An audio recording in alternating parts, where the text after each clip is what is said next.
Buddha once said, "The mind is everything. What you think, you become." जो आप सोचते हो आप वो बन जाते हो। अगर आप सोचते हो कि चीज़ें आसान हैं तो चीज़ें आपके लिए आसान हो जाती हैं। मेरे साथ भी कुछ ऐसा ही हुआ आर्मी पब्लिक स्कूल के ऑनलाइन स्क्रीनिंग टेस्ट में। Hello everyone, my name is Saurabh. I got 99.46 percentile in online screening test for Army Public School conducted by AWES, that is Army Welfare Education Society, in my very first attempt. Now I will tell you basic details about the exam, जैसे कि exam का pattern क्या रहता है और eligibility criteria, strategy of exam and sources and important topics. This video will be one stop solution for you. इसके बाद आपको कोई भी वीडियो देखने की जरूरत नहीं पड़ेगी। और मैं ये भी सच बताऊंगा कि आपको ये एग्ज़ाम देना चाहिए या नहीं देना चाहिए, क्योंकि यूट्यूब के ऊपर कुछ लोग बोलते हैं कि आपको ये एग्ज़ाम देना चाहिए, कुछ बोलते हैं कि आपको ये एग्ज़ाम नहीं देना चाहिए। मैं आपको अपने पर्सनल एक्सपीरियंस से बताऊंगा। और अगर आपको देना भी है तो कौन सा देना है, पीआरटी, टीजीटी या पीजीटी। मैंने online screening test PGT economics से दिया था और मेरा स्कोर 99.46 परसेंटाइल था। चलिए अब डिस्कस करते हैं बेसिक डिटेल्स के बारे में फॉर द एग्ज़ाम। तो कंडक्ट करवाया जाता है ये exam by AWES, that is army welfare education society. Selection process के बारे में बता दूं मैं आपको। पहले ऑनलाइन स्क्रीनिंग टेस्ट होता है, उसके अंदर आपको स्कोर कार्ड मिलता है जिसकी वैलिडिटी कुछ साल तक रहती है। अगर आप किसी भी कॉन्वेंट स्कूल में पढ़ाते हो तो उससे आपकी वैलिडिटी इंक्रीज भी हो जाती है, ठीक है। और उसके बाद आपका इंटरव्यू होता है जिसमें आपकी कंप्यूटर स्किल्स को भी चेक किया जाता है। और इसमें पोस्टिंग जो होती है वो एडहॉक बेसिस पे भी होती है और रेगुलर बेसिस पे भी होती है। एलिजिबिलिटी पीजीटी के लिए है, पोस्ट ग्रेजुएशन में 50% होना कंपलसरी है और आपके पास बीएड होनी चाहिए, दैट इज प्रोफेशनल डिग्री होनी चाहिए। फिर पीआरटी के अंदर ग्रेजुएशन में 50% और या फिर डीलेड और बीएड में आपके 50%। टीजीटी में ग्रेजुएशन 50% के साथ प्लस बीएड होनी चाहिए। एग्जाम देने के लिए, that is online screening test देने के लिए आपको सीटेट या टेट की कोई रिक्वायरमेंट नहीं है। Age criteria, age 40 years for the freshers. अगर आपके पास एक्सपीरियंस है तो 57 ईयर्स, यानी कि ये एग्जाम ऐसा है जहाँ पे एज सबसे ज़्यादा मिलती है टीचिंग एग्जाम में। तो आप यहाँ पे अपना एक अच्छा करियर बना सकते हैं। अब एग्जाम पैटर्न के बारे में बात करते हैं। तो एग्जाम में बेसिकली 3 सेक्शंस होते हैं, 200 क्वेश्चंस आते हैं और मार्क्स भी 200 होते हैं और 3 आवर्स का पेपर होता है। अब सेक्शन ए में 20 क्वेश्चंस आते हैं जिसमें basic GK and current affairs आते हैं।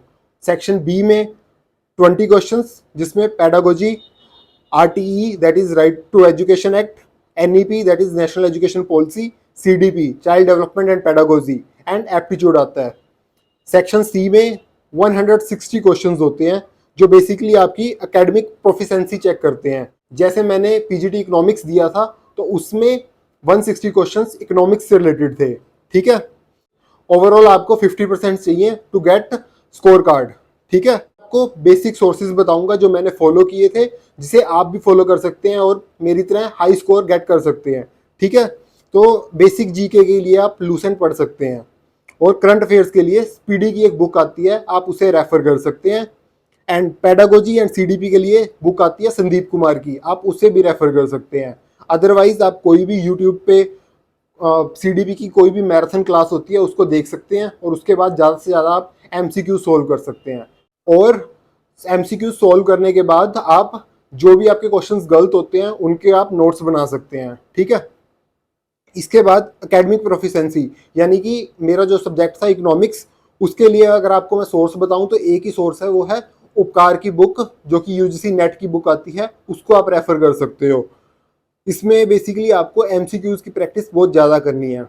अगर आपको PYQs मिलते हैं तो आप उनको भी लेकर उनकी प्रैक्टिस कर सकते हैं। बाकी AWES वाले अपनी साइट के ऊपर प्रैक्टिस पेपर डाल देते हैं, आप उनसे भी प्रैक्टिस कर सकते हैं और आपको एग्ज़ाम के बारे में एक आइडिया मिल जाएगा कि एग्ज़ाम कैसा होता है और इसको कैसे करना है, ठीक है। और इसके बाद अगर आपको इंपॉर्टेंट टॉपिक्स के बारे में बताऊं तो करंट अफेयर्स तो आपको सारे पढ़ने हैं 6 मंथ्स के। और उसके बाद जो हमारा पेडागोजी CDP का पार्ट है उसके अंदर आपको इंपॉर्टेंट टॉपिक्स बता देता हूँ। उसमें फर्स्ट है development principle, socialization theories, learning disabilities like dyslexia, autism.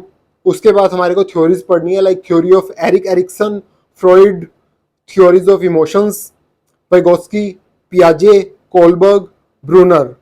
and Theories of Intelligence, Thurston, J.P. Guilford, Gardner. Theory of Personality, NCF, National Curriculum Framework, NEP, New Education Policy, Motivation, Diagnostics and Remedial Teachings. अब इसके बाद हम बात करते हैं कि सच्चाई की। जैसे कि AWS वाले क्लेम करते हैं कि 8500 पोस्ट हैं, तो आपको सच्चाई में बता दूं कि ऐसा कुछ नहीं होता। आप सिर्फ ऑनलाइन स्क्रीनिंग टेस्ट देंगे, उसी दिन आपके सामने जैसे ही एग्ज़ाम ओवर होगा आपके सामने स्कोर कार्ड आ जाएगा। और उसके बाद क्या होता है कि डिफरेंट जो स्कूल्स है, army public schools in different cantts देश के हर कोने से, तो वहाँ पे वैकेंसीज आती हैं, आपको उसके लिए अप्लाई करना पड़ता है। उसके बाद आपका इंटरव्यू होता है और उसमें जाके आपकी सिलेक्शन होती है। तो इसमें जो एडहॉक बेसिस पे होती है, वो जो न्यूज़ आती है वो न्यूज़पेपर में ही आती है बेसिकली, तो मोस्टली लोगों को पता ही नहीं लगता।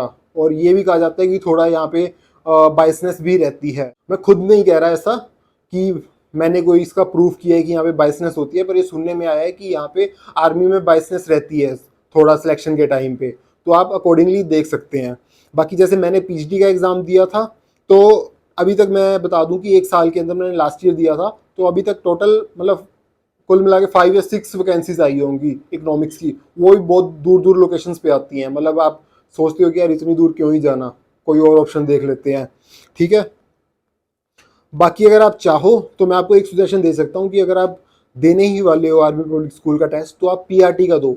मैंने लास्ट ईयर चेक किया था कि PRT की बहुत वैकेंसीज आती हैं और आपको आपके नियर बाय होम टाउन में भी मिल जाएगी ये वैकेंसीज, ठीक है। तो होप कि आपके सारे डाउट क्लियर हो गए हैं। बाकी ये एग्ज़ाम के लिए ज़्यादा टेंशन मत लेना, बहुत ईजी एग्ज़ाम है। जो आपने अपने मास्टर्स में या अपनी ग्रेजुएशन के टाइम पे पढ़ा है उसी लेवल के वो आपको याद रहेगा, और बहुत इजी लेवल के क्वेश्चंस आते हैं, तो इसके लिए ज़्यादा टेंशन बिल्कुल भी मत लेना। और बाकी लास्ट में मैं यही कहूँगा जाते जाते कि आप जाओ, बिना टेंशन के जाओ, एग्ज़ाम दो और इसको क्लियर करो। बहुत ईजिली एग्ज़ाम क्लियर हो जाएगा ये, इसमें कुछ भी वो नहीं है इतना बड़ा। बाकी all the best for your exam and best wishes from my side. God bless you. Thank you.